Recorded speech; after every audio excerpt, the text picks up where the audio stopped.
Já peço que você abra a sua Bíblia no livro das origens, no livro de Gênesis, capítulo 3, versículo 9. Diz assim: E chamou o Senhor Deus a Adão e disse-lhe: Onde estás? Versículo 10. E ele disse: Ouvi a tua voz soar no jardim e tive medo, porque estava nu e escondi-me. Esse versículo é muito interessante porque esse versículo fala exatamente de uma atitude de Deus durante toda a existência humana. Se porventura o arrebatamento não acontecer enquanto eu estiver na terra, ainda assim essa atitude permanecerá com as próximas gerações. No capítulo 4 de João, Jesus dá um sinal de qual é essa atitude de Deus que começou nesse capítulo do livro de Gênesis e vai até a existência do último homem que precisa de salvação. No capítulo 4 de João, um diálogo com uma mulher perdida. Ela perguntou para Jesus onde era que deveria se adorar, qual era o local ideal para se adorar a Deus. Ela percebeu que Jesus era um profeta. Jesus levou 3 revelações para ela: a revelação de um rei, de um sacerdote e de um profeta. E ao perceber que ele era um profeta, ela perguntou qual era o local ideal para se adorar. E Jesus disse que a questão não era o local, a questão era como adorar. E então Jesus salientou os 2 princípios fundamentais para a adoração, que é o Espírito e a verdade. E todas as vezes que a gente tem o encontro do Espírito com a verdade, sempre acontece o milagre da vida, sempre. Se você for para o primeiro capítulo de Gênesis, lá você vai encontrar o Espírito de Deus que paira sobre a face das águas. E aí Deus profere a palavra. Ele diz: haja luz. E automaticamente a luz acontece. Nós vamos encontrar também essa somatória dessas 2 coisinhas na geração da vida de um homem que tem um novo nascimento. Falando com um grande sábio, a Bíblia diz que Jesus disse para ele: olha, é necessário nascer de novo, nascer da água, que é a palavra, a verdade, e do Espírito. Então todas as vezes que esses 2 elementos se encontram, o Espírito e a verdade, acontece a adoração. A adoração não é uma roupa que a gente coloca para vir ao culto no domingo. A adoração é um estilo, é um modo de vida. A adoração, a gente pensa que ela só está no âmbito da religião, quando na verdade ela não se processa dessa forma. A adoração, ela está em todos os momentos da nossa vida. O apóstolo Paulo, numa das suas cartas, a de Colossenses, ele diz que nós devemos trabalhar para o nosso próximo como se nós estivéssemos trabalhando para Deus, dando tudo de nós, com todo o amor e com toda a dedicação, porque esse Deus que vai ver esse amor e essa dedicação, Ele vai nos recompensar, porque dessa forma o seu nome está sendo adorado e santificado. Isso mostra para nós um velho costume judeu. Nós herdamos um costume grego. Qual é o costume grego? O costume grego é que quando chega a segunda-feira, a gente tira a roupa do adorador de domingo e começa a roupa do homem secular. Isso é um costume grego. Mas o judeu não. O judeu, ele é adorador no sábado e ele é adorador no domingo. Ele é adorador na segunda-feira, quando ele está cuidando das ovelhas.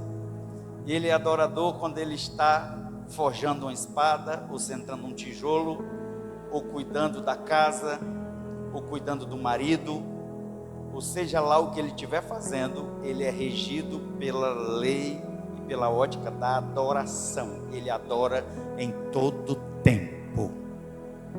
E é isso que a Bíblia Sagrada está nos ensinando, que o adorador não para de ser adorador porque o culto terminou, ou a reunião terminou.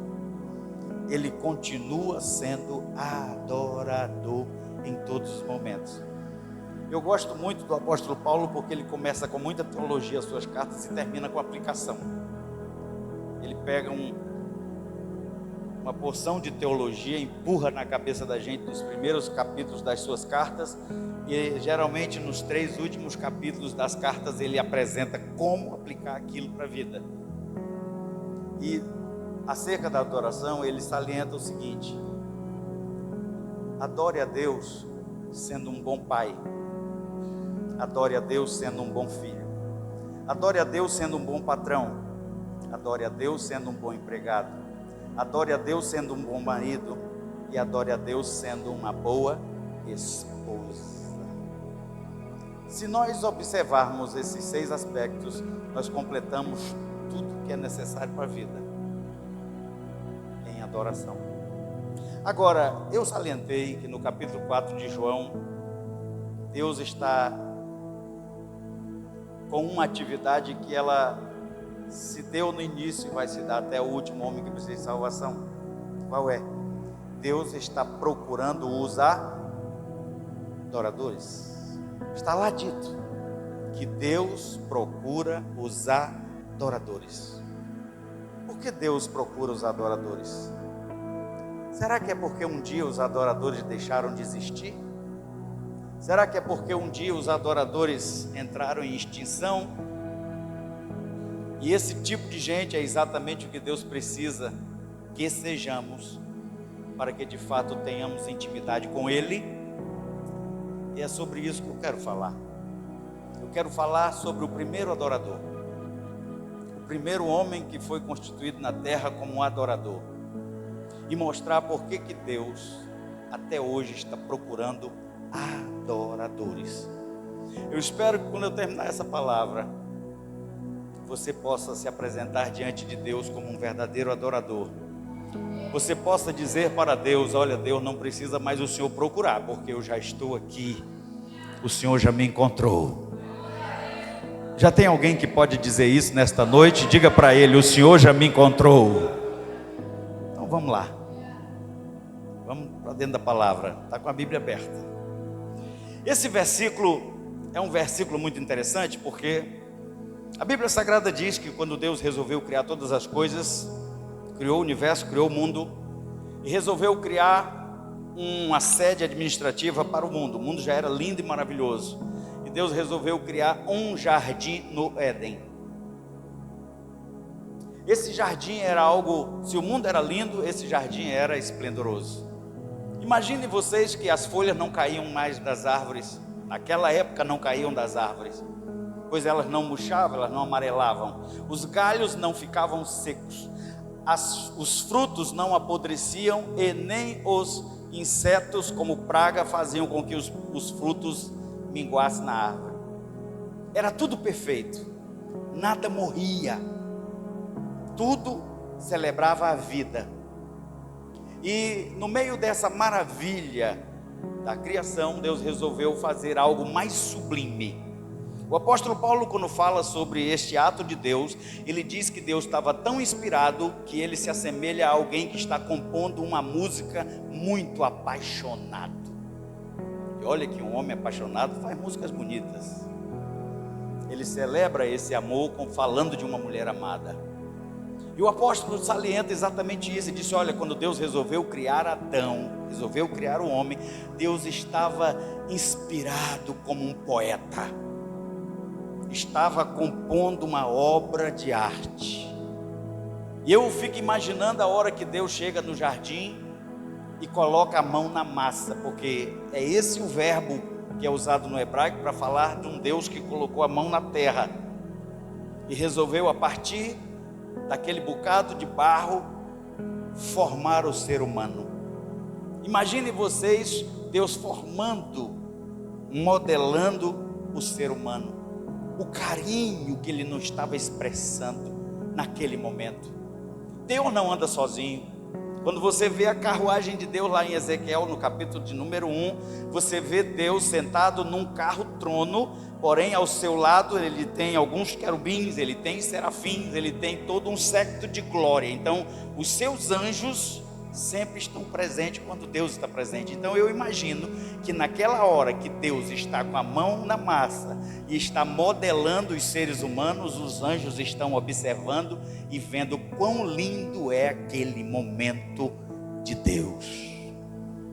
Eu acredito que a semelhança de um pai, eu pelo menos fiquei assim meio sem palavras quando disseram: olha, nasceu o seu primeiro filho, era uma menina.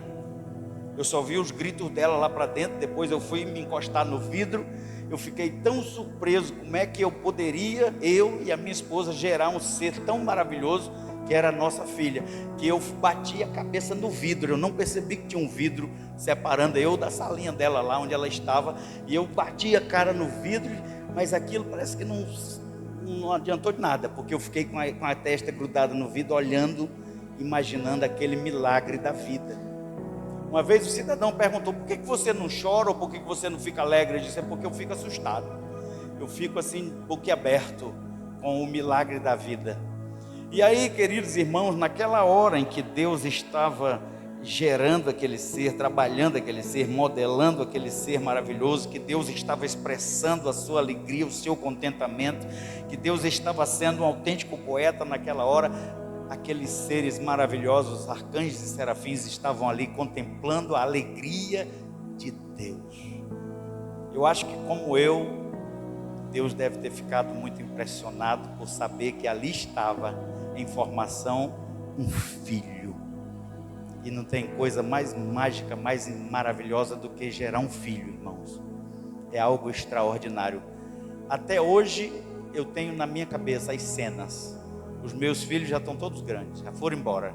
Está só eu e a mulher no ninho. Nós estamos sofrendo hoje da síndrome do ninho vazio.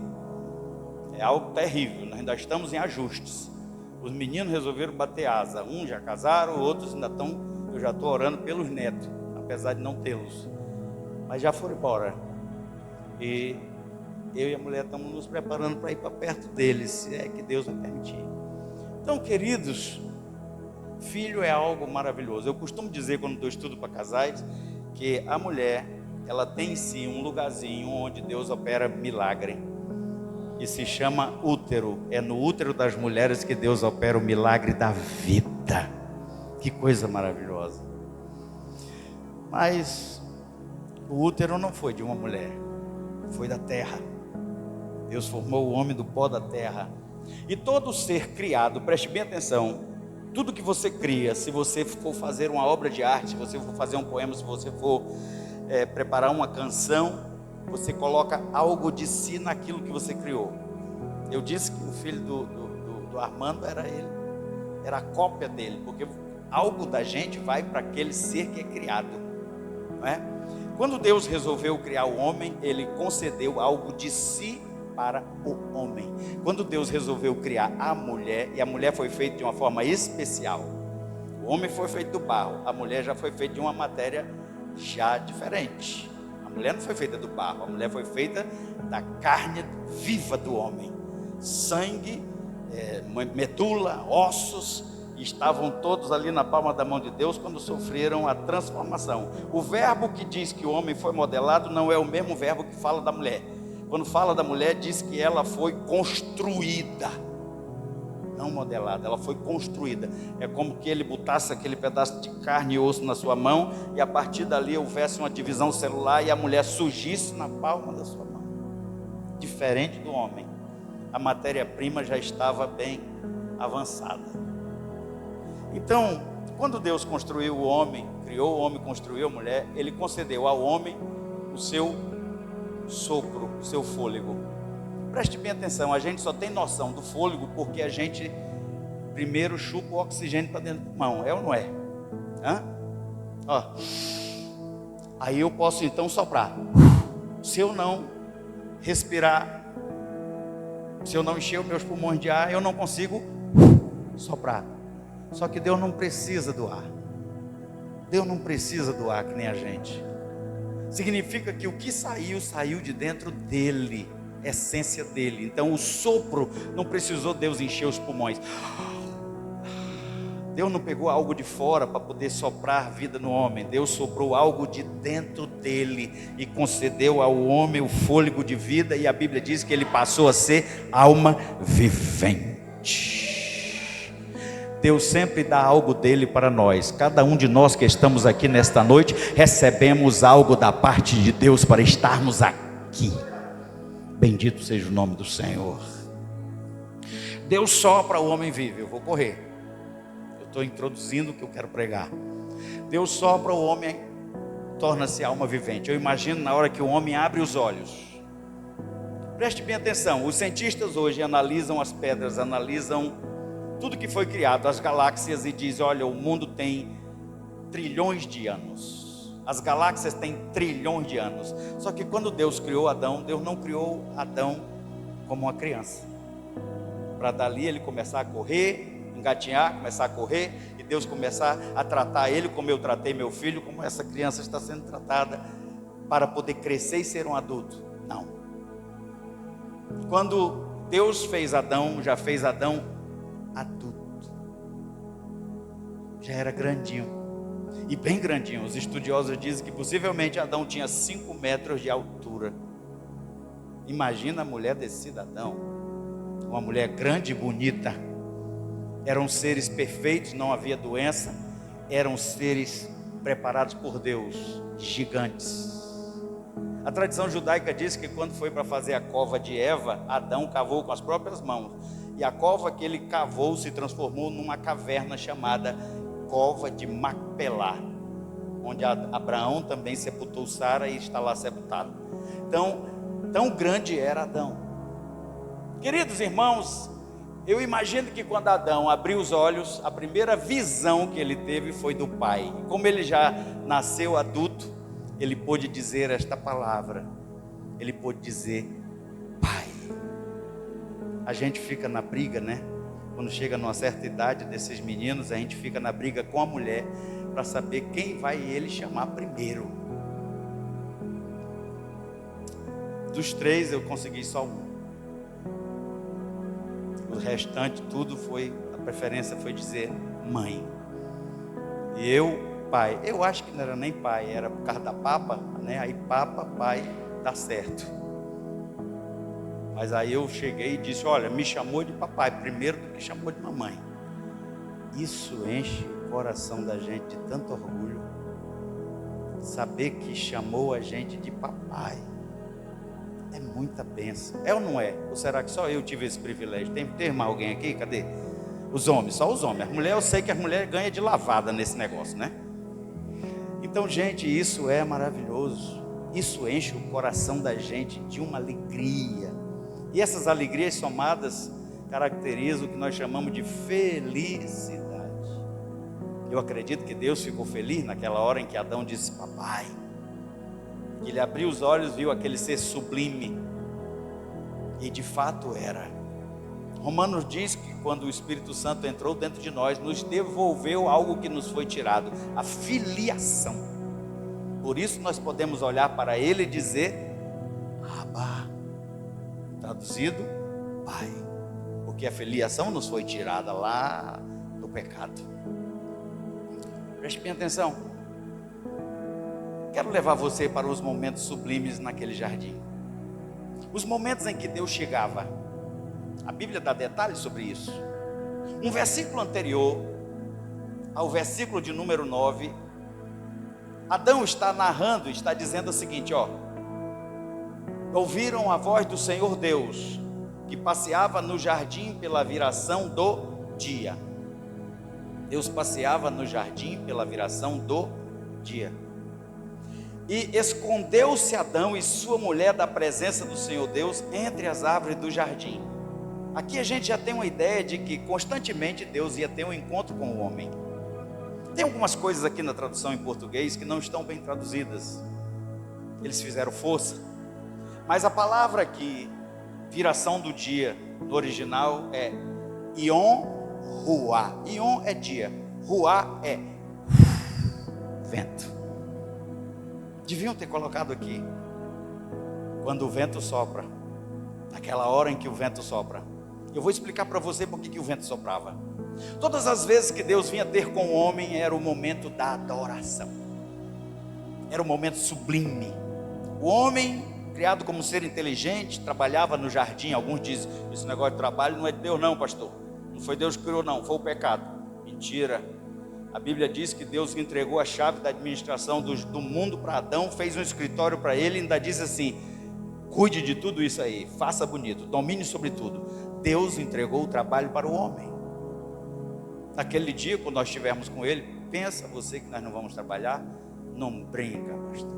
Pois é. Pois é. Aí Deus, em meio àqueles diversos momentos, Deus vinha ter com o homem. Não existia pecado, irmão. O ambiente era perfeito. Não existia o calor. Não existia o mal-estar. Não existia o desânimo, o cansaço. Tudo era perfeito. E Adão trabalhava no jardim. A Bíblia diz que um dos ofícios de Adão foi colocar nome nos animais. E é interessante que o nome que eles colocou lá, até hoje é o mesmo nome. Vaca, por exemplo. Vaca tem cara de vaca. Boi é boi, jacaré é jacaré. Elefante, dá de imaginar um elefante diferente do que ele já é hoje? Porque o homem usou da inteligência e o nome que ele colocou foi o que ficou. Aí, o homem tinha momentos com Deus. Como é que era caracterizado esse momento? Preste bem atenção. Num dado momento do dia, de preferência à tardinha, começava a soprar uma brisa. Aquela brisa vinha e mexia com o capim, bem suave. E aquela brisa, à medida que Deus ia se aproximando, aquela brisa ia aumentando. Começava a balançar os galhos das árvores. E o homem, quando aquela brisa começava a soprar, aquele vento bem suave, o homem dizia assim, está na hora de ir ao encontro com Deus. Aí de longe, a voz de Deus era ouvida. E como era a voz de Deus? Começava a ter um pequeno trovejar ao longe. O vento soprando e tendo um trovejar que ia aumentando de volume. Aí o homem disse, a voz dele já está sendo ouvida lá longe. Onde será o nosso encontro hoje? Na beira das cataratas? Junto às pradarias? No meio da savana? Não sei. Mas o certo é que o homem ia para um determinado lugar especial para ter um encontro com Deus. E preste bem atenção, aquilo ia aumentando, o vento ia soprando com mais força, o trovão ia ficando mais alto, mas a maior certeza de que Deus estava bem próximo era que no meio daquele vento, ou no manifestar daquele vento, vinha um perfume extraordinário. Esse perfume foi imitado no tabernáculo. Esse perfume era o bom cheiro de Deus. Toda vez que aquele vento começava a soprar, que se intensificava, o homem percebia que Deus estava bem perto por causa do cheiro que tomava conta do lugar. A tradição judaica diz que quando Adão foi cavar a cova de Eva, ele começou a cavar na expectativa de que fosse um bom lugar. E enquanto ele cavava, ele sentiu esse mesmo cheiro. E ele disse, esse é o cheiro que existia lá no jardim, quando a gente morava lá. Então ele entendeu que aquele lugar seria um excelente lugar para colocar a sua estimada esposa. porque ele imaginou que estava bem pertinho de Deus, por causa do cheiro. Aí, já imaginou? Chegava um vento, chegava um trovão e também chegava um cheiro, um perfume. Aí o Adão olhava com a sua esposa e dizia: Deus já está chegando. E de repente abria-se a dimensão. A dimensão material começava a se juntar com a dimensão espiritual. Abria-se um portal. Do meio daquele portal começavam a surgir luzes intensas. E de repente começava a sair de dentro daquele portal o Senhor Deus Todo-Poderoso. Eu imagino que quando aquele portal abria, que aquela luz brilhava, que o séquito de Deus enchia o lugar, naquele exato momento saía Deus com os braços abertos, com um sorriso de orelha a orelha, na expectativa de receber um abraço dos seus filhos amados. Sabe por que eu tenho essa ideia também? Quando eu era menino, eu morava lá no aviário. Meu pai era carpinteiro. Meu pai chegava às 5 horas da tarde suado, cheio de pó de serra. Todas as vezes que ele entrava pelo portão, eu sabia que era ele, porque ele tinha botado uma mola no portão. Então o portão batia. E naquela hora era a hora do meu pai chegar. Eu era muito pequeno e a casa era bem ceradinha, então era muito lisa. Quando eu ouvia que era o meu pai que estava chegando, eu saía lá do fundo da casa correndo, bem pequenino. Eu saía correndo. E aí eu dizia: o pai chegou, o pai chegou. E eu saía correndo pela casa em tempo de cair, porque era encerada e era muito lisa. E eu olhava pela porta, perto do portão, eu vi o meu pai de braços abertos me esperando para um abraço que eu dava nele todos os dias à tardinha. E eu percebia que na minha casa tinha uma varanda, saía da sala, tinha uma varandinha, tinha escada.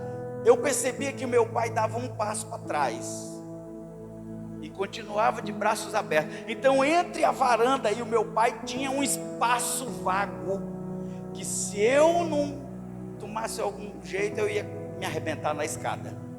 E a minha mãe, quando via meu pai afastar, regalava os olhos desse tamanho para ele, como quem disse: deixar o menino cair, é um amor. E eu vinha correndo, irmão, e eu percebia que ele havia afastado, e que havia um espaço, que não havia mais casa. Mas sabe o que acontecia? Eu confiava tanto nele, era tão gostoso aquele abraço com aquele pai cheio de pó de serra, suado, que eu pisava na pontinha da tábua e me jogava no ar, na certeza de que o meu pai ia me agarrar. E ele não era doido, ele me agarrava mesmo. Quando ele me agarrava, irmão, ele me levantava. Quando ele me levantava, ele girava comigo e ficava girando comigo. Eu olhava e via a alegria dele, porque eu beijava. Ele estava suado, a minha mãe dizia: está beijando ele, está fedido, está suado. Eu não queria saber, era meu pai que estava ali. Eu abraçava com força, ele me jogava aqui para o ar. Eu virava o super-homem, voando nos braços do meu pai, na certeza de que ele jamais me largaria. Eu confiava muito nele, todo dia eu pulava.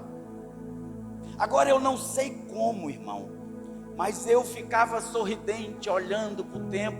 Mas quando eu olhava para a face dele, na boca dele tinha um presente. Toda vez que ele me levantava, que eu olhava para baixo, tinha uma bala segurada entre os lábios. E eu tentava pegar aquela bala, ele fazia assim, para eu não pegar com muita facilidade. E terminava que eu tinha que segurar a cabeça dele, para poder ele parar de mexer a cabeça, para eu poder pegar a bala. Todo dia ele tinha um presente na boca para mim. Deixa eu trazer para Deus. Eu imagino que naquela hora que Deus abriu os braços, que passava pelo portal, alguém dizia assim: o pai chegou, Eva, o pai chegou. E saía correndo pelo meio do jardim. para dar aquele abraço em Deus. Aquele momento é tão mágico que eu não consegui esquecer o que eu vivi com meu pai ali naquele lugar. Eu acredito que aquele momento, aquela experiência de Adão e Eva com Deus era algo inesquecível, algo maravilhoso.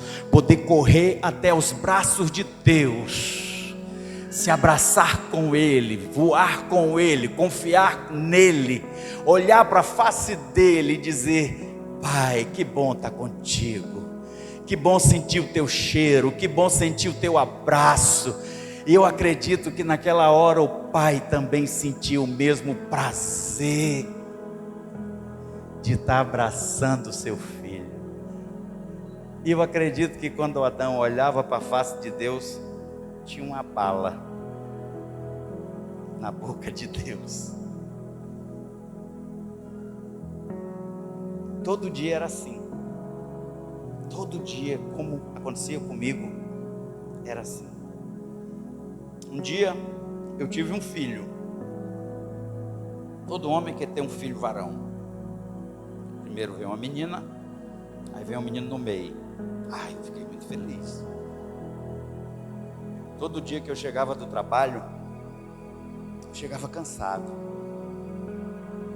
Eu chegava suado. Não tinha pó de serra, porque a minha profissão era outra. Mas adivinha o que eu fazia? Eu batia o portão com bastante força, para alguém lá de dentro dizer: o pai chegou.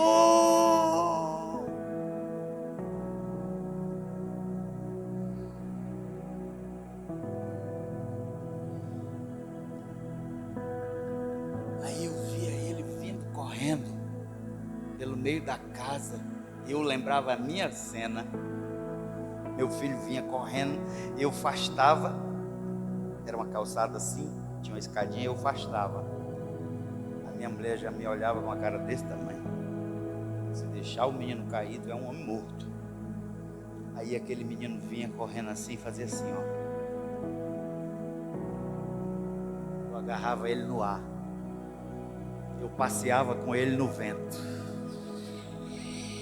Fazia ele de super-homem. E adivinha o que eu tinha na boca? Eu tinha uma bênção. Todos os dias. Todos os dias. Quando eu não colocava na boca, ele metia a mão aqui e encontrava aqui as muitas bênçãos que eu tinha no bolso. Aí depois ele ia degustar as guloseimas. Eu nunca esqueci disso. Do jeito que meu pai fez comigo, eu fiz com meu filho. Às vezes ele quer brincar comigo, lá de Curitiba, ele diz assim: o pai chegou. Quando eu vou de carro, já fui 4, 5 vezes, toda vez que eu estou perto do apartamento dele, ele diz: o pai chegou. Ai, como isso é bom. Ai, deixa eu correr.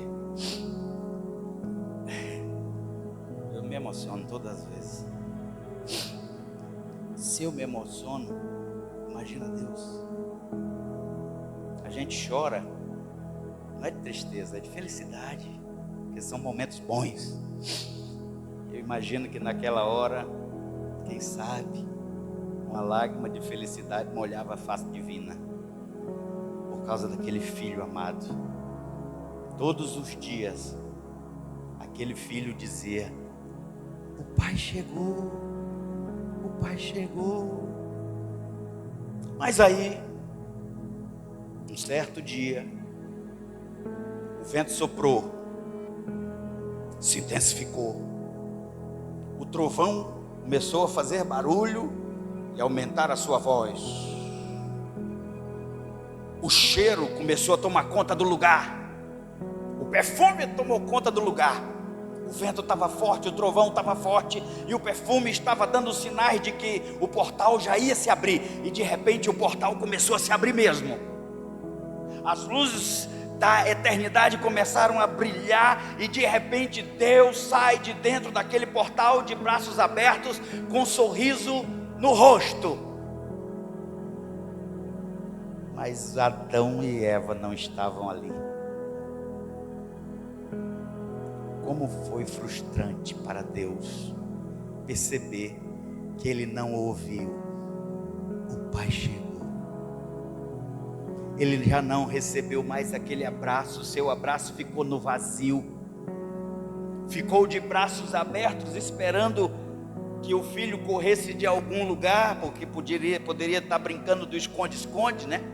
De repente ele corria de um lugar que a gente não está percebendo, mas ele de braços abertos e sorriso no rosto, percebeu que naquele dia foi diferente. Naquele dia foi diferente, queridos. Não estava ali o Filho amado, estava o Deus, estava o Pai, naquele momento especial de adoração, mas o adorador não estava. Daí vem a pergunta: aonde estás? Ou onde estás? É interessante que no hebraico tem um não aí. Olha como é que se pronuncia, ó. Vaiomer lo aieká.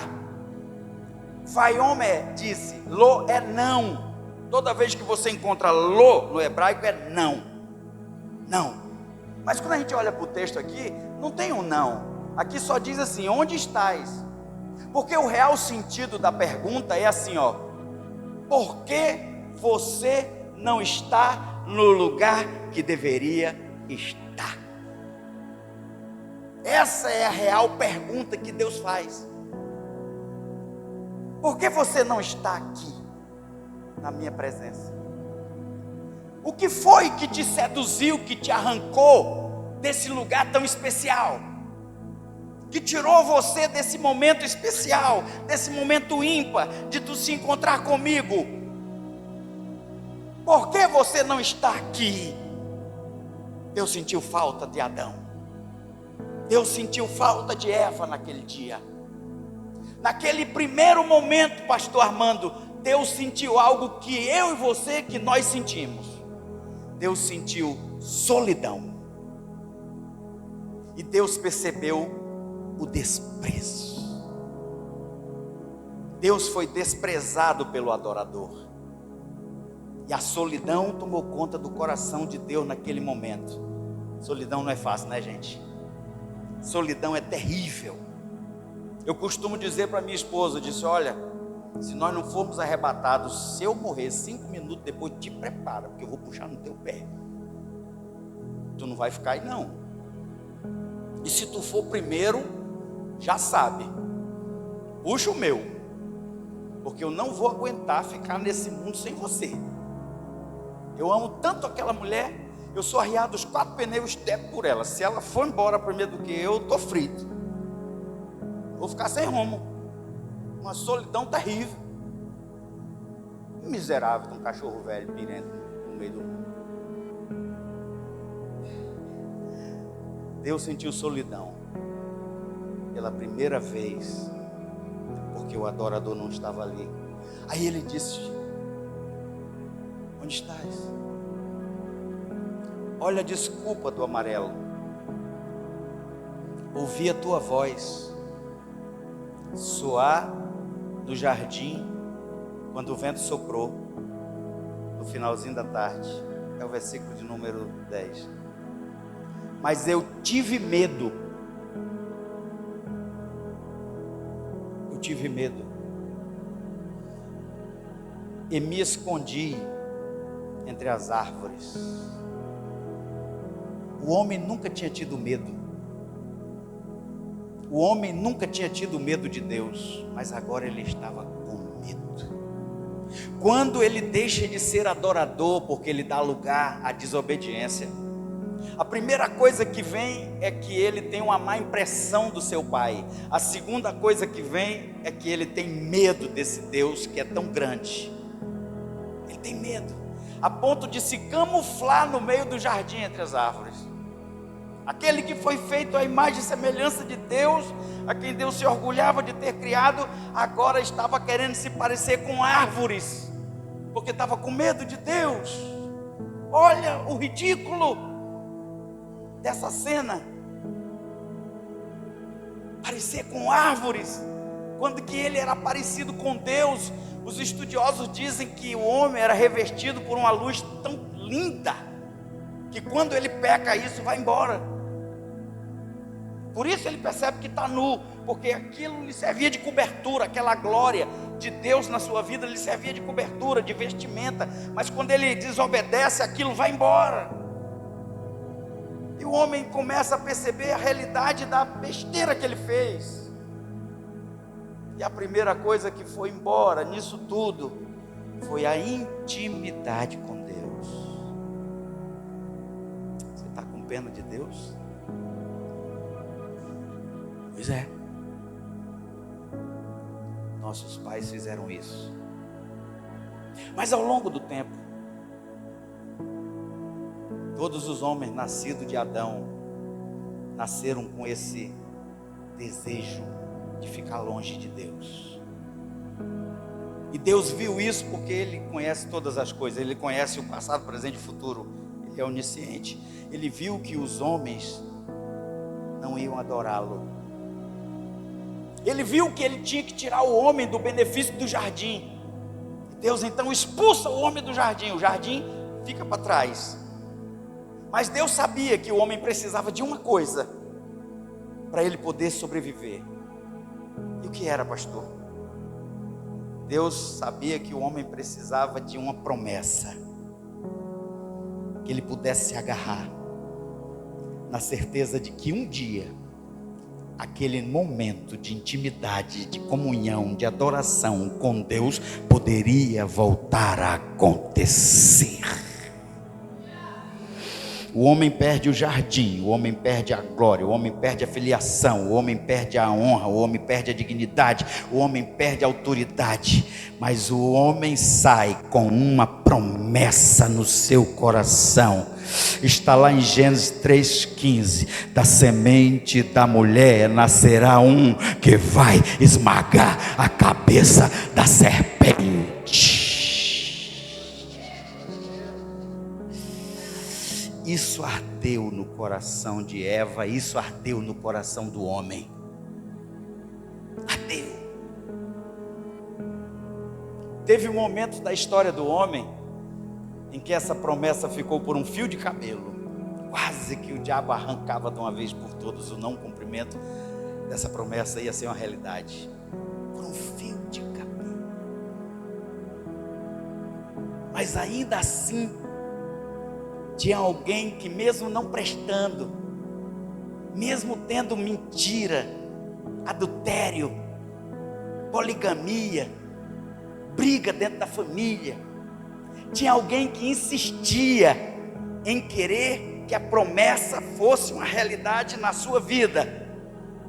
Daí a gente encontra as gerações. Nós encontramos o Abraão, que não era um homem perfeito, mas que se fiou na promessa e se transformou num adorador.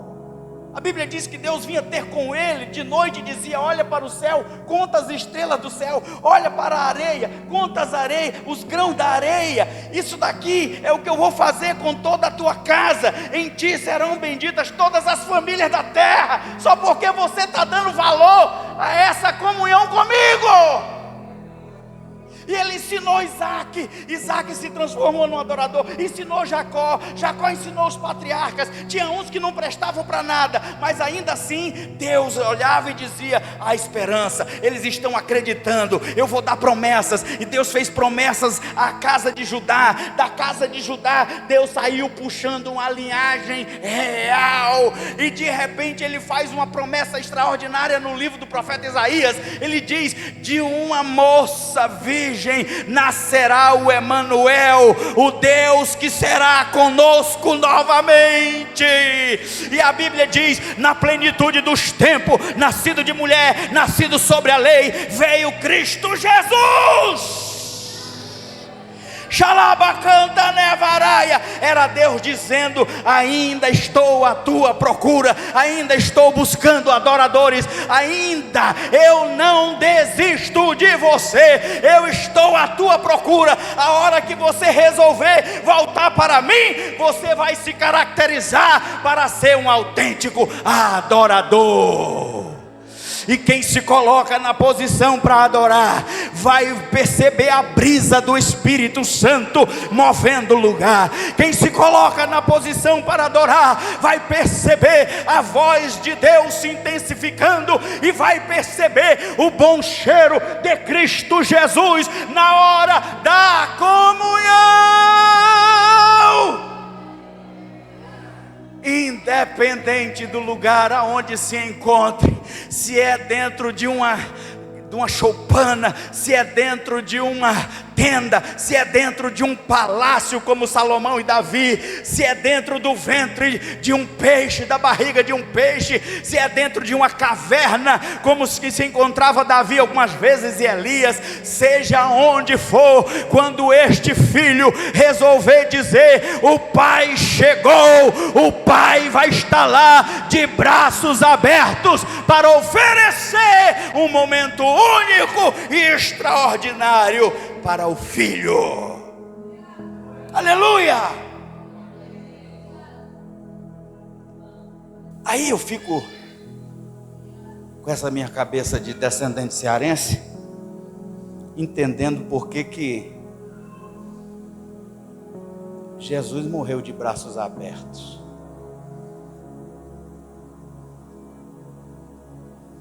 Quando ele abre os braços naquela cruz, ele está dizendo assim, ó: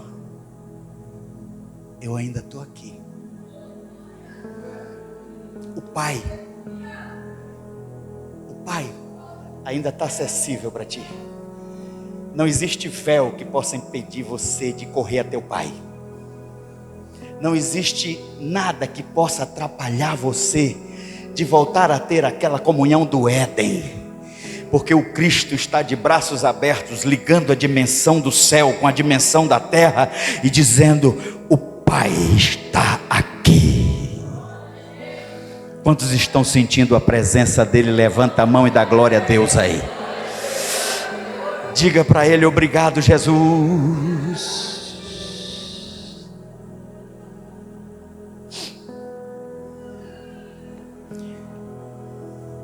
Aí Paulo diz assim: em que eu vou me orgulhar? Em toda a sabedoria que tenho, já toquei fogo em tudo, e o que sobrou, eu pedi que botasse na horta para virar estrume. A minha glória não está no meu título, a minha glória não está na minha sabedoria, de ser da tribo de Benjamim, da casa de Israel, hebreu de hebreus, fariseu de seguidor. Não.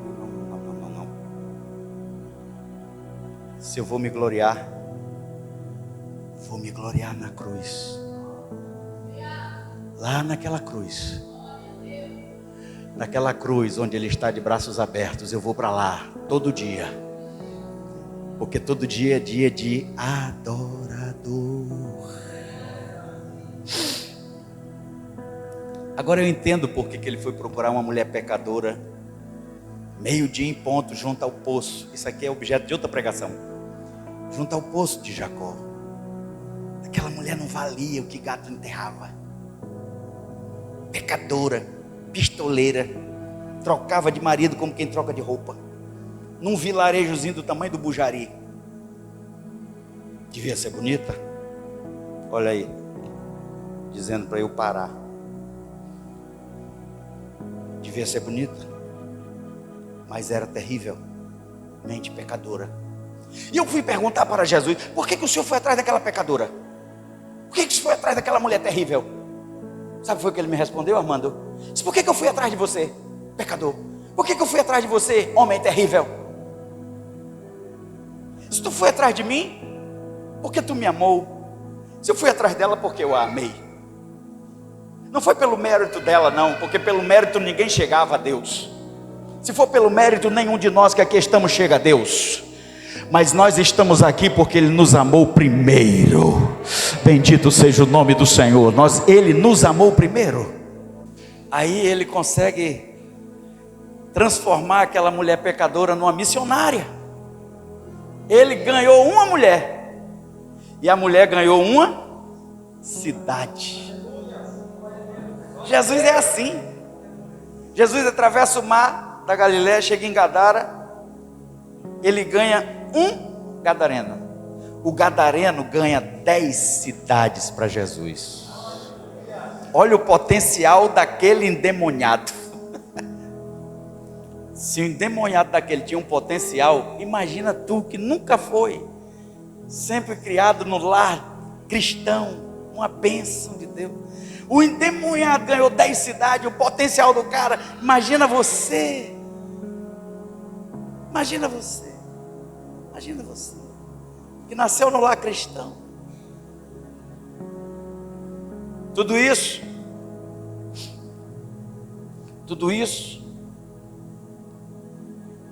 porque Ele não abre mão dos adoradores.